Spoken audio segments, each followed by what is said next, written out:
Qaralashi qalbimizda to'g'risida nima bor? Alloh va Rasulimi? Oddiy savol. Ko'p qaytaraman. Chiqsangiz mashinangiz qolpog'i yo'q hozir. Siqilasiz chunki qalbingizda to'g'rida joy bor mashinaning qolpog'iga.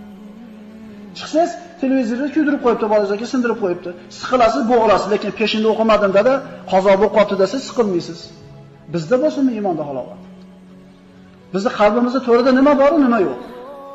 Xo'p, mana endi Alloh va Rasuli hammadan yaxshi bo'lishligi uchun, mana aytdik, hali yetim bola ota-onasini tanisa, uni yaxshi ko'rar ekan. Biz nima qilsak Alloh va Rasulni yaxshi ko'ramiz? Nima qilsak?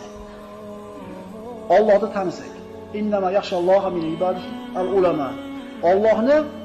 Allohdan ko'proq olim bandalari qo'rqadi. Olim deganda albatta mingta kitob yodlash shart emas, birodarlar. Allohni tanidingizmi? Kimligini, o'zingizni kimligingizni tanidingizmi? Shuni o'zi qo'rqishlik